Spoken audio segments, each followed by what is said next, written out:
नमस्कार दोस्तों, आप लोगों का स्वागत है मेरे चैनल एजुकेशन क्लासेस हिंदी में। आज हम लोग असिस्टेंट प्रोफेसर की सिलेबस में शामिल नाटक सिंदूर की होली पढ़ेंगे। यह नाटक बहुत ही महत्वपूर्ण है और इन नाटकों से एक दो प्रश्न आते ही आते हैं। तो चलिए हम लोग नाटक स्टार्ट करते हैं। सिंदूर की होली। इसके नाटककार लक्ष्मी नारायण मिश्र हैं। सिंदूर की होली जो नाटक है उसे लक्ष्मी नारायण मिश्र ने लिखा है। इसका प्रकाशन वर्ष 1934 ईस्वी है। इसमें कुल 3 अंक हैं। कितने अंक हैं? 3 अंक हैं। इसमें दृश्य भी 3 हैं। हमको ध्यान रखना है कि सिंदूर की होली नाटक में 3 अंक हैं और दृश्य भी 3 है। इसका प्रकाशन वर्ष 1934 ईस्वी है। इसमें जो पहला दृश्य है, पहला दृश्य 9 बजे का है, दूसरा दृश्य सांध्यकाल का है और तीसरा दृश्य 10 बजे रात्रि का है। दूसरा स्थल जो है डिप्टी कलेक्टर मुरारी लाल के बंगले की बैठक है। डिप्टी कलेक्टर मुरारी लाल के बंगले की बैठक जो एक ही है। यह जो नाटक है उसकी शैली पूर्व दीप्ति शैली है। पूर्व दीप्ति शैली। यह एक समस्या प्रधान नाटक है। यह जो सिंदूर की होली नाटक है यह समस्या प्रधान नाटक है। प्रश्न पूछा जा सकता है कि सिंदूर की होली किस प्रकार का नाटक है, राजनैतिक है, ऐतिहासिक है, सामाजिक है या समस्या प्रधान नाटक है। तो दोस्तों जो ये नाटक है सिंदूर की होली लक्ष्मी नारायण मिश्र जी द्वारा रचित, वह जो है एक समस्या प्रधान नाटक है। अब आइए नाटक के पात्रों को देखते हैं। इसमें जो पुरुष पात्र हैं उसमें है मुरारी लाल जो डिप्टी कलेक्टर है और इसका नायक है। नाटक का नायक है मुरारी लाल जो डिप्टी कलेक्टर है और नायक है। इसमें फिर दूसरा पुरुष पात्र है रजनीकांत जो भगवंत सिंह का भतीजा है। फिर तीसरा है भगवंत सिंह जो रजनीकांत का चाचा है। फिर है मनोज शंकर जो मुरारी लाल के मित्र का बेटा है।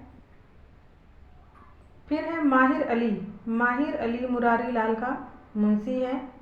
और छठवां है हरनंदन सिंह और सातवां डॉक्टर।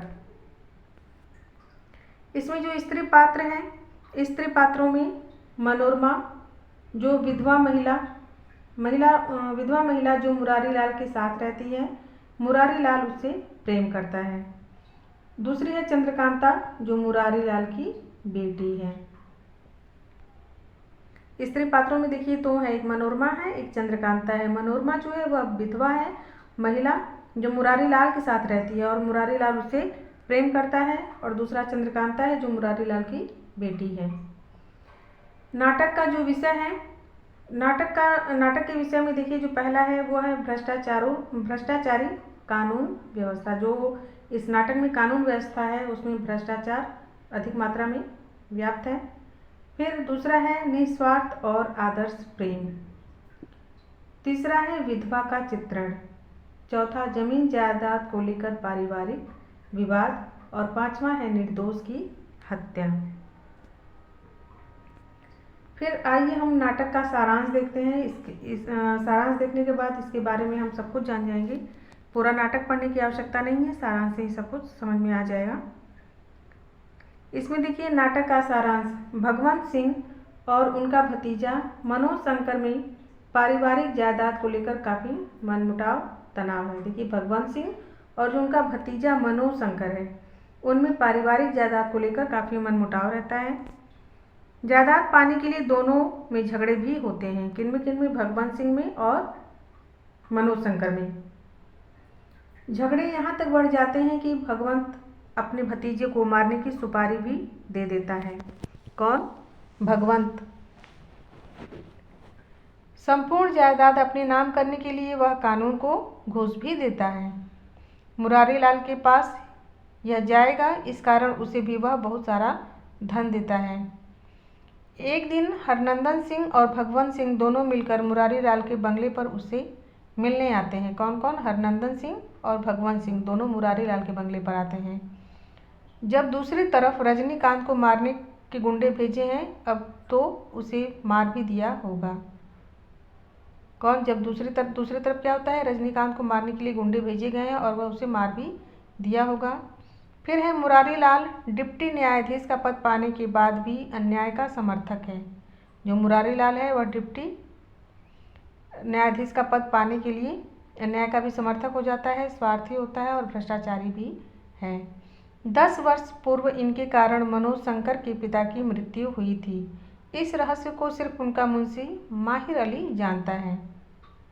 किसकी हत्या हुई थी? मनोज शंकर के पिता की। फिर इस कलंक को मिटाने के लिए ही वे मनोज शंकर को पढ़ाना चाहते हैं और अपनी बेटी चंद्रकांता का विवाह उसके साथ करवा देना चाहते हैं। फिर देखिए, भगवंत सिंह जो पैसा देने वाला है, उन पैसों से वह मनोज शंकर को पढ़ने के लिए विलायत भेजना चाहते हैं ताकि उसके पिता की हत्या का सच उसे पता न चले और मुरारी लाल का असली चेहरा उनके सामने न आए। जब भगवंत सिंह और हरनंदन सिंह मुरारी लाल के बंगले पर आते हैं और योजना अनुसार उनका स्वागत मुंशी करता है। जब भगवंत सिंह और हरनंदन सिंह मुरारी लाल के बंगले पर आते हैं तो योजना अनुसार उनका स्वागत मुंशी करता है। बंगले में उचित स्थान पर उनको बैठाया गया है। तब हरनंदन सिंह भगवंत सिंह से समझौते की बात करता है, लेकिन वह मानता नहीं है। सुलह तो अब दूर, जब तक हम यहाँ बात करेंगे तब तक रजनीकांत को मार भी दिया होगा। मुरारी लाल आकर पहले तो इधर उधर की बातें करता है। 10,000 में नहीं माना है, फिर 40,000 लेकर शांत हो जाता है। कौन? मुरारी लाल। इस घटना में मुंशी माहिर बहुत दुखी होता है, क्योंकि जो कुछ हत्या की जिम्मेदार है तो वह है मुरारी लाल, ऐसा उसको लगता है। कानून के डर से भगवंत सिंह इतना साहस नहीं कर सकता, लेकिन मुरारी लाल उन्हें बचा ले गया, इस कारण वह हत्या करने की हिम्मत कर रहा है। मुरारी लाल का कहना है, मैं अगर पैसा नहीं भी लूँगा फिर भी यह लोग चुप नहीं बैठेंगे, 10-10 रुपये देकर गवाहों को खरीद लेंगे। मनोरमा का बचपन में जब 8 साल की थी तब उसका विवाह हुआ था। 10 साल की उम्र में ही वह विधवा हो जाती है। कौन? मनोरमा। मनोरमा कला प्रेमी है, कला की उपासना करती है, चित्र बनाती है। मनोरमा ने रजनीकांत के सौम्य और आकर्षित स्वभाव को देखकर चित्र बनाया था। किसका चित्र बनाया था? रजनीकांत का। किसने? मनोरमा ने। उस चित्र का नाम उसने यौवन के द्वार पर रखा था। जो चित्र उसने रजनीकांत का बनाया था, उस चित्र का नाम उसने यौवन के द्वार पर रखा था। मनोरमा के बनाए हुए इस चित्र को देखकर चंद्रकला प्रफुल्लित हो जाती है और चंद्रकला ने इस चित्र का नाम मृत्यु के द्वार रखा। देखिए, मनोरमा जो चित्र बनाती है, चंद्रकला उसे देखकर खुश होती है और चंद्रकला इस चित्र का नाम मृत्यु के द्वार रखती है। अब देखिए, इसमें मनोरमा ने यौवन के द्वार पर रखा और चंद्रकला ने उसका नाम मृत्यु के द्वार पर रखा। चंद्रकला ने जिस दिव्य दर्शन की कल्पना की थी वह रजनीकांत है। रजनीकांत के प्रति चंद्रकला के मन में अनुराग उत्पन्न हुआ है, अर्थात रजनीकांत जो है वह चंद्रकला से प्रेम करने लगता है। चंद्रकला रजनीकांत से प्रेम करने लगती है। मनोज शंकर को जीवन की सारी सुख सुविधाएं उपलब्ध हैं, लेकिन पिता की हत्या होने के कारण वह अपने अस्तित्व से घृणा करने लगता है। वह असंतोष में जीवन जी रहा है। अपनी परीक्षाएं नज़दीक होने पर भी वह घर लौट आता है। मुरारी लाल को वह कहता है कि आप मुझे देकर अंधा बना रहे हैं। मेरे पिता ने आत्महत्या क्यों की थी, इस बात का रहस्य आप मुझे क्यों नहीं बता रहे हैं? मुरारी लाल के पास वह जिद करता है, लेकिन वे उसे उत्तर नहीं दे पाते। मनोरमा और चंद्रकला का चरित्र भी निखरा हुआ है।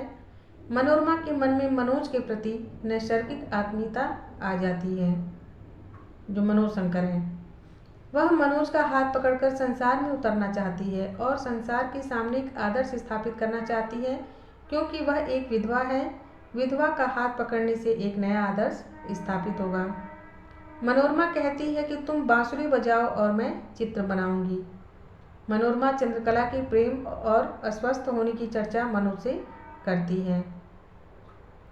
मुरारी लाल भी मनोरमा से प्रेम करते हैं, लेकिन वह प्रेम शादी या विवाह के लिए नहीं है, उसमें आत्मीयता नहीं है। मनोरमा के मन में भी मुरारी लाल के प्रति प्रेम नहीं है। मनोरमा तो मुरारी लाल से नफरत और घृणा करती है। मनोज से कहती है, मैं तुम्हें दूल्हा तो नहीं बना सकती लेकिन प्रेमी जरूर बना लूंगी। चंद्रकला दुखी है क्योंकि रजनीकांत की हत्या मामले में अपने ही पिता ने 40,000 लिए हैं। चंद्रकला अस्पताल जाकर रजनीकांत के हाथ से अपने माथे पर सिंदूर रखकर विवाह की प्रणाली को पूर्ण कर देती है। यही सिंदूर की होली है। इसके बाद रजनीकांत अधिक देर तक जिंदा नहीं रहता है। मुरारीलाल अपनी पुत्री की मर्यादाहीन व्यवहार पर क्रोधित हो जाता है। इसी समय मनोज माहिर अली से अपने पिता की मृत्यु का रहस्य सुनकर आत्मशांति का अनुभव करता है, क्योंकि वह अब आत्मघाती पिता का पुत्र नहीं है। जब मुरारीलाल को इस बात का पता चलता है तब चंद्रकला घर आने पर वह तमाम बातें उसे सुनाता है, लेकिन अपने पिता की बातों का उस पर कोई असर नहीं होता है। वह अपनी दुनिया में अकेली हो चुकी है। मनोज को माहिर अली से पता चलता है कि उसके पिता का हत्यारा स्वयं मुरारीलाल है। मुरारीलाल ने केवल 8,000 के लिए अपने मित्र मनोज के पिता को भांग पिलाकर नाव से ढकेल दिया था। कैसे मृत्यु हुई थी? नाव से ढकेलने के बाद हुई थी, जो मुरारीलाल ने 8,000 रुपये लेकर किया था और जो मनोज शंकर के पिता थे। मुरारीलाल तब भी डिप्टी कलेक्टर था और माहिर अली उनका मुंशी था। जब मुरारीलाल को यह पता चलता है कि मनोज सब जान चुका है तो उसके पैरों के नीचे की जमीन खिसक जाती है। मनोज विधवा विवाह को विधवा समस्या का सर्वश्रेष्ठ साधन मानता है, लेकिन मनोरमा इसे समाज का सबसे बड़ा दोष समझती है। मनोरमा से मनोज शंकर जान गया कि चंद्रकला रजनीकांत पर अनुरक्त थी। रजनीकांत विवाहित है और यह समझकर भी चंद्रकला उसके सौंदर्य पर आकृष्ट थी। मुरारीलाल मनोज को चंद्रकला के पास जाने के लिए प्रेरित करता है, लेकिन मनोज को इससे सहमत न देखकर मुरारीलाल को दुख हुआ। अब देखिए, मुरारीलाल मनोज को चंद्रकला के पास जाने के लिए प्रेरित करता है। चंद्रकला के जो पिता हैं मुरारीलाल, वह मनोज को चंद्रकला के पास जाने के लिए कहते हैं, लेकिन मनोज को इससे सहमत न देखकर मुरारीलाल को दुख होता है। मनोज और चंद्रकला की शादी करवा देकर वे उन दोनों को विलायत भेजना चाहता था। कौन? मुरारीलाल। मनोज को विलायत भेजने के लिए ही मुरारीलाल ने भगवंत से रुपया लिया। रजनीकांत को मारने का कोई उद्देश्य उनमें नहीं था। रजनीकांत पर आक्रमण की बात सुनकर चंद्रकला को बड़ा दुख होता है। उसकी बीमारी को शारीरिक से बढ़कर मानसिक समझकर मनोज उसे संभालता है। चंद्रकला और माहिर अली रजनीकांत की बिगड़ती हुई तबीयत से अत्यंत चिंतित हो जाते हैं। चंद्रकला पिता के घर में भी रहना नहीं चाहती है, वह अपने बनाए हुए रास्ते पर चलना चाहती है। मनोज और मनोरमा एक विभिन्न मार्ग के अनुयायी बन जाते हैं। नाटक के अंत में मुरारीलाल अकेला पड़ जाता है।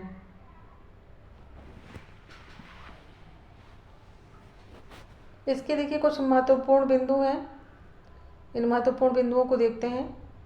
लक्ष्मी नारायण मिश्र, जो भी इब्सन, वरनर्सा आदि प्रमुख नाटककारों के विचारों और भावनाओं से प्रेरित होकर हिंदी नाट्य साहित्य में नवीन धारा का प्रचार करने की चेष्टा की। बुद्धिवाद किसी तरह का हो, किसी कोटि का हो, समाज या साहित्य की हानि नहीं कर सकता। लक्ष्मी नारायण ने मुक्ति का रहस्य नाटक की भूमिका में कहा है। जो मुक्ति का रहस्य नाटक है वह लक्ष्मी नारायण जी के द्वारा रचित है और उसी भूमिका में वो कहते हैं कि बुद्धिवाद किसी तरह का हो, किसी कोटि का हो, समाज या साहित्य की वह हानि नहीं कर सकता है। लक्ष्मी नारायण मिश्र के नाटकों में न तो अनेक पात्र हैं, न गाने या कविता पाठ को सामग्री और न आवश्यक दृश्यों का परिवर्तन। सिंदूर की होली नाटक में रंगमंच की रचना और उसके संचालन के संबंध में भी सुगमता की ओर पहले से अधिक ध्यान दिया गया है। नाटक का समय थोड़ा है, घटना स्थल भी एक ही है, केवल थोड़ा सा ही हेरफेर है। प्रत्येक पात्र का अपना अपना व्यक्तित्व है, प्रत्येक का विकास अपने अपने ढंग का है, प्रत्येक की भावना और उसके व्यक्तित्व का चित्रण सहानुभूतिपूर्वक किया गया है। मुरारीलाल का भी चित्रण सहानुभूति शून्य नहीं है। मनोरमा और चंद्रकला दोनों शिक्षित स्त्रियां हैं। उनमें कोमलता, सहिष्णुता और उच्चादर्श का अद्भुत मिश्रण है। दोनों में अनुराग और त्याग का चमत्कार है। किसमें? मनोरमा और चंद्रकला दोनों क्या है? शिक्षित स्त्रियां हैं। उनमें कोमलता है, सहिष्णुता है, उच्चादर्श है का अद्भुत मिश्रण है। दोनों में अनुराग और त्याग पाया जाता है। चंद्रकला ने प्रेम का जो आदर्श रखा वह पौराणिक चित्रों से कम नहीं। मनोरमा ने दूसरा आदर्श खड़ा करने का प्रयत्न किया, किंतु मनोशंकर ऐसी विक्षिप्त दशा में था कि वह उससे सहयोग न कर सका। दोनों चित्रों का सूक्ष्म भेद नाटक रचयिता ने चंद्रकला के द्वारा कहलवा दिया। तुम्हारी मजबूरी पहले सामाजिक फिर मानसिक हुई, मेरी मजबूरी प्रारंभ से ही मानसिक हो गई। दूसरे अंक में मनोरमा और मनोशंकर का वार्तालाप ओज और विचारपूर्ण है। तीसरे अंक में चंद्रकला और मनोरमा का वार्तालाप ओज और विचारपूर्ण है। चिरंतन नारित्व की समस्या नाटक की समस्या मनोरमा नामक विधवा के चित्रण से विधवा विवाह के बारे में चित्रण है। इस नाटक के माध्यम से नाटककार ने विधवा विवाह और चिरंतन नारित्व को समस्या को अभिव्यक्त किया है। इस नाटक में पाश्चात्य विचारधारा को भारतीय संदर्भ के अनुरूप बनाकर ग्रहण करना, इसमें बुद्धिवाद का प्रवर्तन मिलता है। अब नाटक के महत्वपूर्ण कथन देखते हैं। इसमें पहला कथन है, मुझे उस बात का बड़ा दुख है, मनोज जान जाएगा कि उसके पिता ने मेरी ही वजह से आत्महत्या की थी। 10 वर्ष का समय निकल गया, अभी तक तो बात छिपी हुई है, लेकिन अगर किसी दिन खुल गई तो मेरे मुंह पर स्याही पुत जाएगी और फिर मैं किसी काम का नहीं रहूँगा। मुरारी लाल का कथन है। इसमें हम लोग पहले भी पढ़े हैं कि मुरारी लाल ने ही उसके पिता की हत्या की थी और उसी पर वह विचार करता है, सोचता है कि कहीं मनोज यह न जान जाए कि उसके पिता की हत्या मुरारी लाल के द्वारा की गई थी और 10 वर्ष का समय भी निकल चुका है, लेकिन फिर भी उसे एक डर बना हुआ है कि कहीं यह बात मनोज को पता न चल जाए। आजकल की शिक्षा में शब्दों का खिलवाड़ खूब सिखलाया जाता है। मुरारी लाल ने चंद्रकला से कहा, क्या कहा कि आजकल की शिक्षा में शब्दों का खिलवाड़ किया जाता है। तुम उसके चाचा हो, उसके बाप के मामा के लड़के हो और तुमको भी उसकी चाल चलन पसंद नहीं। भगवत सिंह ने हरनंदन सिंह से कहा। चौथा है, जंगल में 2 शेर नहीं रहते, कहार मेरे यहाँ काम करते हैं, इसलिए ये उसके यहाँ भी करें। 2 दर्जा अंग्रेजी पढ़ ली, अब कुएं से पानी निकालने में लाज लगती है। भगवंत सिंह ने हरनंदन सिंह से कहा। परिवार का योग्य व्यक्ति मरता है तो दुख होता ही है, लेकिन कोई करे तो क्या करे। संसार में कोई भी पूरे तौर पर सुखी तो रहने नहीं पाता, यही संसार की लीला है। मुरारी लाल ने भगवंत सिंह से कहा। छठवां है, बड़े घरानों में ऐसे लड़के भी पैदा हो जाते हैं, लेकिन किसी तरह निभाना भी पड़ता है। उसकी बुराई तो आपको छिपानी चाहिए, इसमें आपकी भी बुराई है। मुरारी लाल ने भगवंत सिंह से कहा। सातवां है, इस शैतान की कार्यवाहियों से घबराकर साथ ही साथ हंसना और रोना मुझे तो नहीं भूल रहा। कच्ची उम्र में गृहस्थी का बोझा पड़ गया। माहिर अली ने मुरारी लाल से कहा। आठवां है, संसार में भलाई बुराई का भाव अब नहीं है। मुरारी लाल ने माहिर अली से कहा। अगला है, आजकल का कानून ही ऐसा है, इसमें सजा उसको नहीं दी जाती जो कि अपराध करता है। सजा तो केवल उसकी होती है जो अपराध छिपाना नहीं जानता। बस यही कानून है। मुरारी लाल ने माहिर अली से कहा।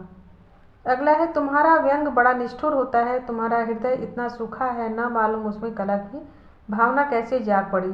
चंद्रकला ने मनोरमा से कहा। 11वां है, इसका मतलब कि कीचड़ में कमल नहीं उगना चाहिए, लेकिन जो स्वभाव है वह कमल ताल के कीचड़ में उगेगा, लेकिन गंगा के बालों में नहीं। यही तो लोग नहीं समझते। मनोरमा ने चंद्रकला से कहा। चित्र इतना सजीव मालूम हो रहा है जैसे अभी हंस पड़ा है। चित्र का नाम क्या रखा है तुमने? यौवन के द्वार पर, लेकिन इसका नाम होना चाहिए था मृत्यु के द्वार पर। चंद्रकला ने मनोरमा से कहा। फिर अगला है, चित्र में तो वह सदैव यौवन के द्वार पर रहेगा, चित्र में वह मरा नहीं। मनोरमा ने चंद्रकला से कहा।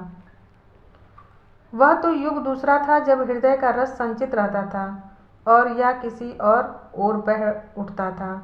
चंद्रकला ने मनोरमा से कहा। तो दोस्तों, आप लोगों को मेरा यह वीडियो कैसा लगा? यदि आपको मेरा वीडियो यह पसंद आया हो तो आप प्लीज़ मेरे चैनल को लाइक करें, सब्सक्राइब करें। धन्यवाद।